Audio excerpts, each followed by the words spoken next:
That's my brother right here from day one. We used to wake up and, I mean, damn, pause, but like just how, I mean, back in the days when he was like 10 and I was a little bit older, his older brother, we used to fight over the Frosted Flakes. You know what I'm saying? Before pause was invented. You know what I'm saying? But it's my brother for real. Biggie Smalls was there, Lil' Kim, Craig Mack. All these people are hanging around. Yeah, man. Faith Evans, Jodeci, Mary J. Blige. They didn't know nothing about this. Oh. I was having a good time, you know what I mean? Yes, record mogul Clive Davis has identified as being bisexual. He publicly revealed in his memoir, this is not allegedly, he said it. For years, Usher's come up was painted like some perfect fairy tale, the kid with crazy talent, the right people backing him, and an easy shot straight to fame. But now, that dream story is starting to crack wide open, revealing a way darker truth hiding underneath. As Usher finally opens up about his early days rolling with Diddy, people can't stop wondering what he might have had to trade just to make it big in the game. Now, folks who were right there during those wild times are speaking out too. Gene Deal, one of the guys who actually saw it all go down, is peeling back the curtain on what life around Diddy was really like. He's talking about weird daily routines, secretive parties, and even claims that Diddy treated young artists like they were his property. The way Gene's describing it is straight up chilling. And Gene isn't just blaming Diddy alone. He says there were powerful hands guiding the whole situation from above. According to him, Clive Davis was a major player, quietly shaping Diddy's moves and the whole vibe around him. He learned from Andre Harrell. He learned from Russell Simmons. He learned from Clive Davis. You understand? When those people are telling you that they were heavy into the drugs, they was heavy into beating women and doing things at that age, at that crazy stage, that's gonna make him think that he could get away with the same thing that they was getting away with back then. Now that Usher's finally breaking his silence and all those old stories are starting to connect in brand new ways, Diddy's feeling the heat like never before. The pressure is on and people want answers, real ones. What really went down at that mysterious flavor camp? How much power did big industry names like Clive Davis really have over Usher's early career? And why are these old details suddenly hitting so hard right now? These questions aren't going away anytime soon. We're diving deep into all of it in this video. But first, let's rewind to where it all started. Puffy's so-called flavor camp. That place has been whispered about for years, and now that Usher's speaking up, people can't help but wonder what he actually saw or experienced back then. I moved to New York City, and I lived with Sean Puffy Combs for a year. That's the crazy thing. Now, that was L.A. Reid's idea, right? We're sending you over to something called Puffy Flavor Camp. There you go. To learn Flavor Camp? Yeah, Flavor that's Camp. what it was called. And you're going to go to Puff Daddy's. He's going In the 90s, do you understand what that's like? Puffy's place was like just filled with chicks and orgying like nonstop, right? No, not really. I mean, but hey, it was curious. I got a chance to see some things. Yeah, but you were 13. What were you seeing? I went there to see the lifestyle. Right. And I saw it. And it was, but I don't know if I could indulge and understand what I was even looking at. It was pretty wild. So nobody tried to, some woman didn't come along. I didn't say that. Okay. I didn't say that. What I did say is that there were very curious things taking place. And I didn't necessarily understand it. Biggie Smalls was there. Biggie Smalls was there. Lil' Kim, Craig Mack. All these people are hanging around. Yeah, man. Faith Evans, Jodeci, Mary J. Blige. They didn't know nothing about this. Oh. I was having a good time, you know what I mean? Does he have you doing any chores? Are you doing dishes at all? I mean, to keep you humble somewhat? Or are you just like, can you stay up till 4 a.m. with them and party? I mean, I could. I actually stayed up longer than them. And do you have money? What's going on? I mean, I had like per diem. I had like, what like a living. life. Yeah, it's pretty crazy. 14 years old. You're a dad now. Would you ever send your kid to Puffy camp?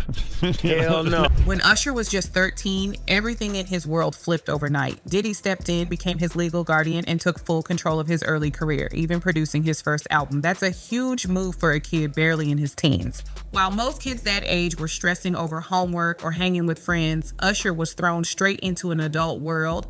Fancy studios, late night sessions, and industry players twice his age. The pressure was unreal, and the spotlight hit him before he even had the chance to grow up. Thank you. Come here. Don't sit on the bed at night. No homo. No, just don't get close to the bed. Don't get close. But it's just like, yo, we want to thank you for hosting the thing, man. It's been a pleasure. You didn't have to do it, and you did it. No, I definitely didn't have to do it. I definitely didn't have to. First and foremost, I'm not getting in the bed. Shout out to him and what he did. I'm just gonna, if we can, let's just put the camera a little this way, just so we're not. I don't want my shot to even I don't want it to come close to the bed at all. Usher look like he fresh off a goddamn plane. Fresh off the garden stage. That's my brother right here from day one. We used to wake up and, pause, but like just back in the days when he was like 10 and I was a little bit older, his older brother, we used to fight over the Frosted Flakes. You know what I'm saying? Before pause was invented. You know what I'm saying? But it's my brother for real. We used to actually wrestle off of the Frosted Flakes because he used to always get up early with me. Now he's one of the richest stars in the world. And what the f did Puff just say? Nobody's gonna acknowledge this with me. Puff just said we used to wrestle over the Frosted Flakes. And we're streaming live. That was stupid. Listen, that was stupid. Listen. We're having a good time. Years later, Usher opened up and dropped some shocking truths about what really went down while he was under Diddy's wing. He admitted that being in that world exposed him to things no kid should ever have to see or deal with. In a 2004 Rolling Stone interview, right in the middle of his confessions era, Usher revealed that Diddy introduced him to what he called a totally different kind of sex. That statement alone had people stunned. Usher explained sex is so hot in the industry, man, and said that inside Diddy's home, there were always women around. He described moments where you'd open a door and see somebody doing it, or even several people together in the same room. He said you never knew what you walk in on next. That kind of environment, he admitted, forced him into adult situations way before he was mentally or emotionally ready for them. The industry was moving fast, too fast, and Usher's innocence got caught in the rush. He later said he wouldn't pass along any of the advice Diddy gave him back then, hinting that a lot of it came from tough experiences he had to survive on his own. Usher made it clear he didn't let that world swallow him whole. He fought to keep control of himself when everything around him was pushing him to grow up too soon. Usher confessed that Lifetime Achievement Award was a hush payment for your f***ing asshole and all of the many years of abuse. That wasn't no Lifetime. I'm still mad. People say, "Why you say that about Usher?" Oh, okay. So I'm mad that people aren't more mad at Usher. For what? Because somewhere along the way he went from a victim to a procurer to a head turner. Like, let's just be honest about Usher. Is he a victim or is he a cooperating f***ing agent? I think we saw the moment he turned into. Let's be honest. It's when Diddy put his arm around him and said, we all know that chili was a PR relationship. We know that, right? That chili wasn't real. Him and Chili. Oh yeah, you said Chili. That wasn't. Who believes that was real? I don't. Hands? No hands? Okay, all right. Now, it all looked cute, older, hot, sexy woman, younger guy. And both very good-looking people. Yes. So how the f*** we ended up with that after that?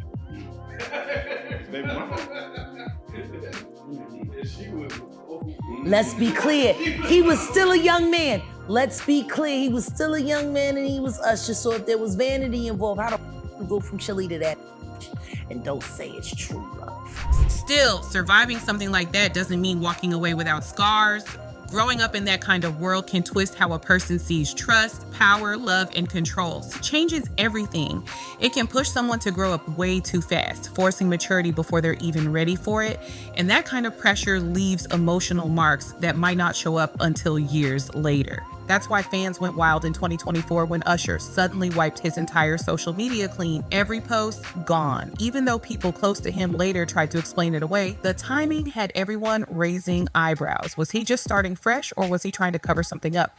The internet couldn't stop buzzing about it. Usher deleted all of his tweets after the allegations about Diddy. And we saw Diddy do the same thing with his Instagram just a couple months before the feds arrested him. And I feel like there was something on Twitter he really didn't want us to see, because why would you mass delete all of your tweets after you are being named in all of these allegations with Diddy? Dawn Richards' lawsuit against Diddy accused Usher and Neo of being there and watching when Diddy forcefully punched Cassie in the stomach, causing her to double over in visible pain. Dawn Richards said at this point, this is when she felt very unsafe because she noticed the amount of power Diddy had because these celebrities never said anything about Diddy committing this crime and they just continued to work with him after this. And that's not all. We also have the allegations of Usher being the one to bring Justin Bieber to Diddy, and this is circulating like crazy, and you cannot tell me that he has not seen this. The same crazy allegations are being brought up in Kim Porter's book, how she allegedly found these tapes that Diddy had, and she's talking about a young pop star, which a lot of people are thinking is Justin Bieber. So the fact that Usher would do something so publicly like this when he is being scrutinized all over the internet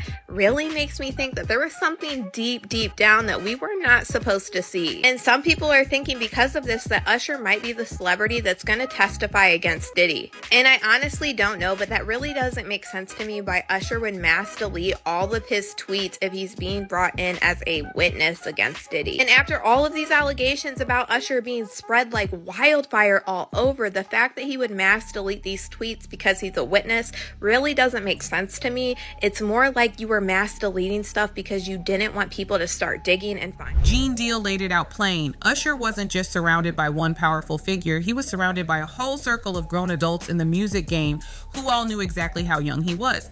They saw everything that was going on, but nobody stepped in to protect him. Instead, they stayed silent and kept pushing him forward like he was some kind of investment instead of a kid chasing his dream. After those early years in that wild environment, Usher's career took off fast, almost too fast. Suddenly, he was getting the hottest songs, the biggest opportunities, and all the attention the industry could offer. But behind that spotlight was a heavy truth. He was still carrying experiences that no kid should ever have had to face. A lot of people believed that, Usher was by Diddy. He wasn't only by Diddy, he was by L.A. Reid, the rest of them too, man. Because they knew what happened. Then they came out and brought him back, and all of a sudden, he's getting all the great tracks. He's getting all the songs. They making him into this star, even though he may have been a They seem to be pretty good friends. Well, they probably is. I mean, they did a lot of work together, man, throughout their whole career. Puff was early in his career. Puff and Usher were working together when Usher was just a kid, all the way up. I mean, I think there's videos from not too long ago when they were together, and Puff is making jokes about how they used to wrestle for the Frosted Flakes in the morning. And, yeah, I bet they did. Somebody frosted somebody flakes.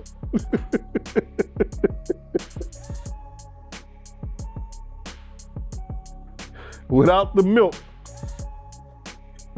What do you think it is that keeps Usher from coming out or saying anything? Because, dog, it's you got to realize in that industry, a lot of people are stand back and say, well, it happened to me. That's how some of them people pay their dues. And the people who don't go down like that don't be as great as the Ushers, as the Diddys.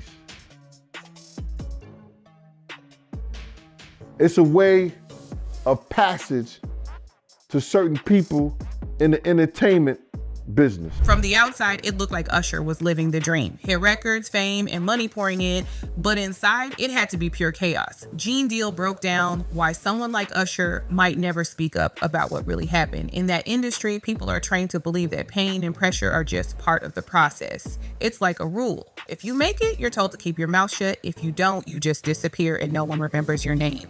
That mindset traps people in silence for years. Gene also made it clear that none of this came out of nowhere. He said Diddy didn't just suddenly become the person everyone's talking about now. He was taught that behavior. According to Gene, those powerful figures who groomed and trained Diddy in the music business showed him exactly how to move, and he carried those lessons forward in ways that changed everyone around him, including Usher. When he was in New York City, he was like that Gecko from the Geico commercial. Then he turned and started going, when he lived in Cali and Miami, he turned into Godzilla. I would see him talk about how he using drugs. He was never like that. Smoking cigarettes, smoking weed and everything like that. He turned into something that you could consider a monster, bro. Then he started doing things to people, you understand, that he learned. That's a learned behavior, bro. According to Gene, those powerful mentors drilled one message deep into Diddy's mind. Anything goes if it helps you win. Rules didn't matter, morals didn't matter, and feelings definitely didn't matter. It was all about power, control, and success at any cost. That mindset, Gene says, shaped how Diddy handled everything, from business deals to the people closest to him, like the only goal was to stay on top no matter who got hurt. And his learned behavior from the people that mentored him. You gotta realize, man, he learned from Andre Harrell. He learned from Russell Simmons. He learned from Clive Davis. You understand? When those people are telling you that they were heavy into the drugs, they was heavy into beating women and doing things at that age, at that crazy stage, that's gonna make him think that he could get away with the same thing that they was getting away with back then. You understand? The things that he was saying, you know, the touchy-feely between two men and all that stuff like that, man. All that, he learned that from them dudes. When I told y'all the story, when me and my man went up to Russell Simmons and he had a house and he had a man in bikini drawers in his bedroom, in his bed. You understand? Bruh, this is that he learned. I'm assuming he learned it from them. As the fame, money, and power kept stacking up, Diddy's behavior reportedly got more wild and unpredictable. What started off looking like pure ambition slowly twisted into something darker: control, manipulation, and chaos. Once he picked up those habits from his mentors, he didn't break the cycle. He passed it on. And that's where it really hits home for someone like Usher. Because when young artists grow up inside a system like that, they're not just learning how to make hits, they're learning how power moves. They see how control gets rewarded and how silence keeps doors open. But sometimes those lessons get twisted, teaching the next generation all the wrong things about success, trust, and survival in the industry. The relationship between Clive Davis and Diddy is interesting because when Diddy's 23 years old, he's making a name for himself. Clive gave him $15 million to start Bad Boy Records. And then later on, they did even a bigger deal where Clive gave him $50 million advance on future earnings. This is 5 years later in 1998. $6 million upfront payment, $700,000 annual salary, and a state-of-the-art recording studio. We're talking a $2 million recording studio. This is when he went after Faith Evans. He got Biggie in the early 90s. This is when it started. But there's a relationship with Clive. And it's interesting because Clive later on, they say something may have happened here because Suge said Clive taught him the bad habits. And later on, Clive comes out and says the following. Yes, record mogul Clive Davis has identified as being bisexual. He publicly revealed in his memoir, this is not allegedly, he said it, the soundtrack of my life. At the age of 80, he also discussed in an interview with Katie Couric, expressing the hope that his coming out would contribute to greater understanding of bisexuality. It's Clive Davis. They sacrificed Diddy. They said, you gotta take this shit. We can't be involved. But Diddy's smart. He filmed every session. So he was f***ing Clive and the motherfucking freak boy that run Universal Music Group. So he got them on some tapes. Now that's why they raiding the house, because they got friends in Homeland Security and the feds. And they said, get in there and get them tapes from this nigga. He trying to blackmail us. That's what I believe is going on. I walked in Jimmy's office. I didn't have to knock on the door or get somebody let Jimmy know Mr. Knight there. Walk right in. He do the same. Anyway, when he walked in my office, we was having a conversation. He overheard somebody say something he probably shouldn't have heard. He wanted to holler at me. So I tell the homies, give me a minute. Jimmy said, man, I'm here because Clive Davis called me, and him and Puffy is real tight, and, you know, lovers. So I thought he was talking like they got love for each other. All right. He said, yeah, they are lovers. I said, well, why do you keep saying that? I said, look, you saying they lovers like they're sucking? He said, I don't want to say that, but that's what it means, right? I said, okay. He said, Clyde don't want nothing to happen to Puffy. He said, but this guy ain't gonna be able to do his business because we know what he did. What they did. Clive Davis wasn't just another music exec. He was one of the most powerful figures the industry had ever seen.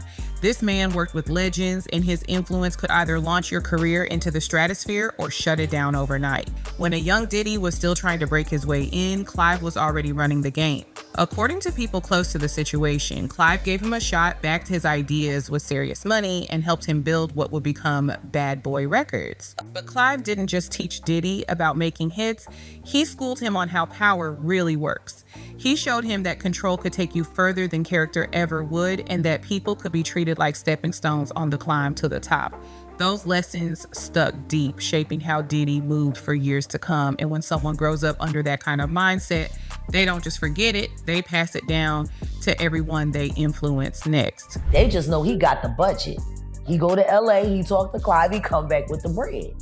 Apparently, he has this man's confidence. Yeah, I'm sure that man was very confident with in his mouth.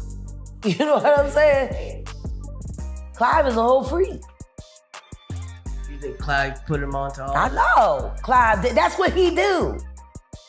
Queen Clive. Long may she reign in hell.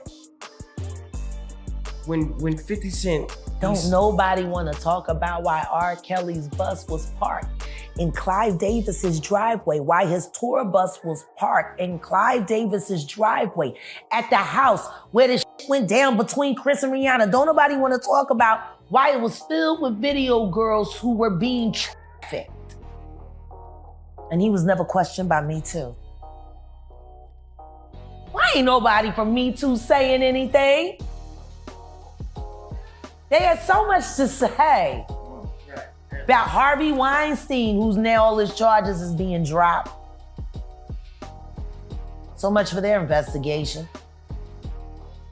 Guess it was a little paper thin. A lot of people believe Diddy eventually turned into a reflection of everything he was taught.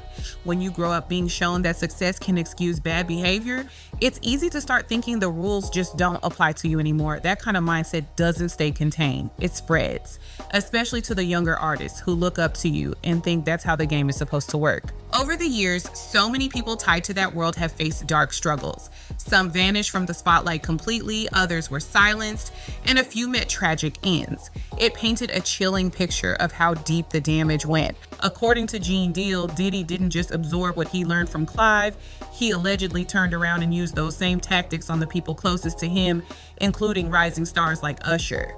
Gene even spoke about one disturbing moment that reportedly left Usher bleeding and in need of stitches. What happened to Usher? I heard about some music executives from the industry back in Harlem. You know, I heard it from some music executives back in Harlem. And I'm not gonna speak on their name. They doing programs and everything like that, and they may be doing something, they may speak on it themselves. But I heard it from some music executives. What did you hear? Bro, you know how people be talking and we was around some people, something like that, and then some people might say, yo, I don't F with that dude. And at the time, I didn't know who the F Usher was. You know what I'm saying? It was one of those type of situations. And when people say, yo, man, I don't F with them niggas, man, I'm getting out that industry and everything like that. You know, Puff sent this little kid to the hospital. How he sent her to the hospital? Man, nigga was bleeding from the butt. And that's what was said. But I didn't even have a name for the kid at the time. Then you heard, and that's what happened. And that's just, that's something that you heard. You don't know if it's true, you just heard it. So, and just to hear this, and this new thing where they saying that they got kids coming forward and said that he did that, man, that shit is crazy. And like I just said, that's just something that I heard. It's something that I didn't know. is something that I ain't see. You know, a lot of people want to, you know, because Gene Deal has spoken on certain things that I've heard, I have spoken on it. But then they were just trying to say, I know. No, I'm not scared to say what I heard. And if there's any truth to it, then it's truth to it. Let them find it. Gene says what makes this story hit even harder now is the wave of new allegations starting to surface. More people, especially younger ones, are stepping forward and finally sharing their own stories about what they saw and experienced back then. It's like the past is coming back to light piece by piece, and it's shaking the industry all over again. And just when Usher's name starts coming up in these conversations again, Suge Knight enters the mix with shocking claims of his own. His involvement adds a whole new layer to the drama, making people question just how deep these connections and secrets really go. One person didn't know that Puffy was Usher. Now, one person didn't know what the saddest thing in the world is what they did to Justin Bieber. What was that? That's bad. What'd they do to him? Because there's a lot of speculation out there, but nobody. I mean, I've heard things, but what did they really do to him? They had sex with him when he was a kid? I hate to say that. I hate to say that because I really like Justin Bieber. I feel bad for Justin Bieber. And this wouldn't have happened if Justin Bieber came from a wealthy family. Justin Bieber pretty much came from a poor family, but the young man was so talented, and he could have been bigger than Michael Jackson. But the depression of the drugs and the stuff he allowed these grown men to do to this little boy is unhealthy and it's fucked up. No grown men supposed to be getting high and doing drugs and drinking with a kid. Hey, Suge, you know, Justin Bieber has been getting this out in different ways. You know, you could see it in his music and just what he's been trying to say without saying it. So, I mean, I think everybody knows what you just stated to be true. I mean, you had grown men would take Justin Bieber. A grown man take Justin Bieber when he was young. To a vacation, a romantic vacation, showing pictures on the Instagram with no women, nobody else but a grown, successful man and this little kid. And even if you and I was going on vacation together, and regardless if the wives mad or not, it's definitely not going to be in me and you. It's going to be mad because we're going to have some. Or I'm not going to be sitting on a romantic island, just you and me. Suge Knight claims that Usher once stayed in the same spot as Diddy while they were supposed to be working on music. But strangely, not a single track ever came out of those sessions. That alone raised eyebrows because why spend all that time together if no songs were made? Something about it just didn't add up.